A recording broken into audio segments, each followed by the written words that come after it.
खुलुमबाय लोगोफोर, गोजोन फुंबिलि बयनिसिमबो। नोंथांमोनखौ डियार ब्रह्म चेनेलाव आरो फिन खेबसेबाव बयखौबो बरायग्रोनाय बावहरनाय जाबाय। आं दिनै नोंथांमोननि सिगाङाव आरोबाव माखासे सानसेनि खौरां लानानै फैबावलायबाय। आसा खालामो नोंथांमोनहा खौरांखौ खोनासंनानै मोजां मोनगोन। गिबि खौराङावनो दङ उत्तरा बसुमतारीया राव सोलायनायनि थाखाय साहित्य एकाडेमि बान्था मोनबाय। दिनै जों नोंथांनो बर' हारिनि थाखाय मोनसे गोग्गाथाव बुब्लि लाबोदों। सासे मुंदांखा सोलोंथाइगिरि आरो थुनलाइगिरि उत्तरा बसुमतारीखौ अनुराधा शर्मा फुजारीनि असमिया सल'मा कान्चनखौ बर' रावाव राव दानस्लायनायाव बिथांनि मख'जाथाव खामानिनि थाखाय राव सोलायनायनि थाखाय मानगोनां साहित्य एकाडेमि बान्था 2024-2025 जों मान बावनाय जादों। देबरगाव गोजौसिन गेजेर फरायसालिनि आजिरा मोननाय गोरायुं उत्तरा बसुमतारीया क'क्राझार सोहोरनि साखाथिनि खथालगुरिनि। बिथांजोआ सासे गोसो गुदुं सोलोंथाइगिरि आरो सासे बावसोमनाय थुनलाइयारि बिहोमागिरिमोन। बिथांजोआ इं 1983 मायथाइयाव सालाकाथि BTPS गोजौ फरायसालियाव गावनि फोरोंनाय जिउ राहाखौ जुरिजेनदोंमोन आरो उनाव इं 1992 मायथाइयाव देबरगाव गोजौसिन गेजेर फरायसालियाव हाबदोंमोन, जेराव बिथाङा आजिरा मोनजासिम हाबा मावदोंमोन। सोलोंथाइनि अनगायैबो बिथाङा बर' थुनलाइयाव गोबां खामानि लिरदोंमोन आरो राव दानस्लायदोंमोन। बिथांनि माखासे बाखनायजाथाव बिजाबफोरनि मादाव दङ 2006 मायथाइयाव लिरजानाय रायख'आ फिसा, 2008 मायथाइयाव हावासि आरो 2013 मायथाइयाव अनथोब, 2009 मायथाइयाव आंग्रोमोन्दा आरो 2020 मायथाइयाव ग्रीटिंस कार्ड। थुनलाइयारि आफादफोराव बिथांजोनि दैदेननायाबो मख'जाथाव। बिथांजोआ बर' लिरगिरि गौथुमनि सुजुगिरि, बर' आइजो लिरगिरि गौथुमनि आफादगिरि आरो तितागुरि गुदि बर' साहित्य सभा ट्रास्टनि सोद्रोमा महरै हाबा मावदोंमोन। 2018 मायथाइनिफ्राय 2020 मायथाइसिम बिथांजोआ मिरु साहित्य सभानि गथ'सा थुनलाइ खोन्दोखौ दैदेनदोंमोन। बिथांनि बिहोमानि थाखाय बिथाङा गावनि सुंद' सल' बुथुमनाय रायख'सा फिसानि थाखाय क'क्राझार जिल्ला बड' साहित्य सभानिफ्राय नीलकमल ब्रह्म बान्था 2017 जों लोगोसे गोबां बान्थाफोर मोननो हादोंमोन। बे बोसोरावनो BTC सोलोंथाइ बिफाना साबसिन फोरोंगिरिनि बान्थाबो मोननो हादोंमोन। उत्तरा बसुमतारीया मोनफुंनायफोरा लिरगिरि आरो सोलोंथाइगिरिफोरनि जोलैफोरखौ थुलुंगा होबाय थादों। राव सोलायनायनि थाखाय साहित्य एकाडेमि बान्थाजों बिथांनि गनायथिया बर' हारिनि थाखाय जोबोद गोग्गाथाव बुब्लि। नैथि खौराङाव दङ हाग्रा मावख'गिरिफोरा धुबुरीयाव गंब्रै आयेन बेरेखा हाजों बुंफबनाय गारिफोरखौ जब्द खालामदों। आयेन बेरेखायै जावखांनायनि हेंथायै सिग्रोमदों। आयेन बेरेखा जावखांनायनि सायाव मोनसे मख'जाथाव सिग्रोमनायाव धुबुरीनि हाग्रा बिफाना गनायथि गैयै हा रोगाथाइजों लोब्बा थानाय गंब्रै गारिफोरखौ जब्द खालामदों। शुक्रबारखालि फरेस्ट चेक स्टेशननिफ्राय रेन्ज अफिसार शफिकुर रहमाननि दैदेननायाव बे अपारेशनखौ खालामनाय जादों। आयेन बेरेखा हा जावखांनाया गोबाव समनिफ्रायनो आसामाव मोनसे गाहाय आबहावायारि जिंगा जानानै दं, जाय हाग्रा दानस्रांनाय, हा खुरखानाय आरो मिथिंगायारि सम्पदफोरनि गोमालांनायाव बिहोमा होयो।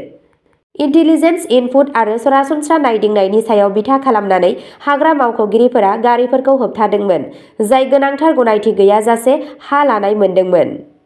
जब्द खालामजानाय गारिफोरखौ हमनानै लानाय जादों आरो लोब्बा थानाय सुबुंफोरनि बेरेखायै आयेनारि राहा लानाय जादों। बे आयदायाव बिबुंथि होनानै रेन्ज अफिसार रहमानआ बेफोरबायदि आयेन बेरेखा हाबाफोरखौ जुजिनो थाखाय बिफाननि रादायखौ रोखा खालामदोंमोन। बिथाङा गोख्रोङै बुंदोंमोन दि आबहावाखौ रैखाथि होनो थाखाय आयेन बायदियै सिफायग्राफोरनि बेरेखायै गोख्रों राहा लानाय जागोन। बिबानगिरिफोरा रायजो राजाफोरखौ सांग्रां थानो आरो जायखिजाया आयेन बेरेखा जावखांनाय हाबाफारिफोरनि फोरमायथि होनोबो खावलायदों। बिथांमोनहा नारसिननानै बुङो दि ओनसोलनि सोरबिथिङारि समानथिखौ रैखाथि होनायाव सुबुं समाजनि बाहागो लानाया गोनांथार। बे समावनो दायनिगिरिफोरखौ सिनायनो थाखाय नायबिजिरनाया सोलिगासिनो दं आरो इयुनाव सिफायनायफोरखौ होबथानो थाखाय गोख्रों आयेनारि राहा लानाय जागोन। थामथि खौराङाव दङ बाक्सानि कुवारि चौकआव गण सुरक्षा पार्टीनि गिबि मिरुआरि जथुम खुंनाय जागोन। गण सुरक्षा पार्टीनि गिबि मिरुआरि जथुम्माया 9 मार्चखालि बाक्सा जिल्लानि सिङाव थानाय कुवारि चौकआव जागोन। बे जथुमनि थाखाय थागथियारि खालामनाया फ्राय आबुं जाबाय। BPFनि आफादगिरि हाग्रामा महिलारीया जथुम्मायाव गाहाय आलासि महरै नुजाथिगोन। बारग' MP आरो गण सुरक्षा पार्टीनि आफादगिरि नब कुमार सरनीया बुंदों दि ब्रैथि खेबनि थाखाय BTC आफादनि गाहाय मावफुं सोद्रोमानि मासिखौ दखल खालामनो थियारि। बिथाङा बेखौबो बुंदोंमोन दि BJP आरो UPPL दोलोनि थासारिया गोब्राब जाबाय। सरनियाया आथिखालनि BTCनि गाहाय मावफुंगिरि सोद्रोमा आरो UPPLनि आफादगिरि प्रमद बर'नि जाख्ल'नायनि सायावबो बिबुंथि होयो। बेयाव बेखौ मुंख'नो गोनांदि गण सुरक्षा पार्टी GSPआ बे जथुम्मानिफ्राय बिसायख'थिनि आयदा गेलेगोन, जाय 10,000निबो बांसिन दैदेनगिरि आरो मावथिफोरनि नुजाथिनायाव जागोन। ब्रैथि खौराङाव दङ काजलगावआव किसान मेला 2025आव रोजा रोजा आबादारिफोरा बाहागो लादों। जिल्ला आबाद बिफाननि बानजायनायाव आरो चिरां जिल्ला आबाद बिफाननि नाजानायाव काजलगावआव थानाय जिल्ला आबाद मावख'गिरिनि मावख'नि नब्लाङाव साननैनि हाबाफारिजों काजलगावआव थानाय किसान मेला 2025खौ खुंनाय जादों। जिल्ला कमिशनार जतिन बरा, आबाद बिफाननि नेहाथारि BTC अमरज्योति बर्मन, आबाद बिफाननि डाइरेक्टर BTC पनिधर ब्रह्म आरो गुबुन गुबुन मावख'गिरिफोरा बाहागो लादोंमोन। किसान मेलाजों लोब्बा लाखिनानै BTCनि आबाद बिफाना लुफुंनाय SOPD बिथांखिनि सिङाव 1 कौटि रां बाहायनानै चिरां जिल्लानि गाहाय मावख' काजलगावआव जिल्ला आबाद मावख'गिरिनि गोदानै लुफुंनाय मावख' नमाखौ बेखेवनाय जायो। गोदानै लुफुंनाय मावख' नमाखौ जिल्ला कमिशनार जतिन बरानि नुजाथिनायाव बेखेवनाय जायो। जिल्ला आबाद मावख'गिरि मुनिन्द्र नारायण दासआ थांखिजानाय बाथ्राखौ बेखेवना होयो आरो आबाद, हार्टिकालचार आरो ना फिसिनाय, सेरिकालचार आरो भेटेरिनारि बिफाननि मोन 12 गलाफोर होनाय जादों। जिल्लानि गुबुन गुबुन जायगानि आबादारिफोरनि अनगायैबो BTCनि आबाद बिफाननि नेहाथारि अमरज्योति बर्मन, चिरां आबाद बिगियान मिरुनि गागि बिगियानगिरिनि चन्दन देखा, बिजनी महकुमा आबाद मावख'गिरि उपानन्द पाटवारीजों लोगोसे गोबां आबादारिफोरा बाहागो लादोंमोन। बाथि खौराङाव दङ मिरु नखर मन्त्रि अमित शाहआ एबसुनि जथुम्मायाव गाहाय आलासि महरै बाहागो लागोन। दुलाराय बर' फरायसा आफाद एबसुनि जथुम्माया 13 मार्चनिफ्राय जागोन। मिरु नखर मन्त्रि अमित शाहआ बे जथुम्मायाव गाहाय आलासि महरै नुजाथिगोन, जाय 16 मार्चसिम गासै सान 4नि थाखाय खुंजागोन होनना फोरमायनायखौ मिथिनो मोननाय जादों। मिथिनो मोननाय बायदिब्ला मिरुनि मन्थ्रिया जथुम्मानि जोबथा सानाव गाहाय मेलाव गाहाय आलासि महरै बाहागो लागोन। बे जथुमाव बिथाङा बिटिआर गोरोबथानि दफाफोरखौ मावफुंनाय आरो 6थि फारिलाइ ओनसोलाव बांसिन गोहो होनायाव मिरु सरकारनि बिफावनि सायाव बिबुंथि लाखिगोन होनना मिजिंथिनाय जादों। बेनि गेजेरावनो गोदान दिल्लीयाव एबसुनि आफादगिरि दिपेन बर', बिटिआरनि गाहाय प्रमद बर'जों लोगोसे दैदेनगिरिफोरनि मोनसे थाखोआबो बृहस्पतिबारखालि मिरु रैखाथि मन्त्रि राजनाथ सिंहखौ लोगो हमदोंमोन। सावरायनाय समाव बिथांमोनहा ओनसोलनि गुबुन गुबुन जेंनाफोरनि सायाव सावरायदोंमोन होनना मिथिनो मोनो।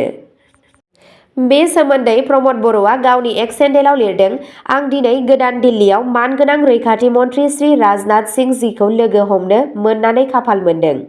जों खुंथायारि आरो राङारि जारखुंथायजों 6थि फारिलाइ गौथुमफोरखौ गोख्रों खालामनो थाखाय संबिजिरारि सोदांनाय बिलखौ गोख्रै बारहोनायनि सायाव सावरायदोंमोन।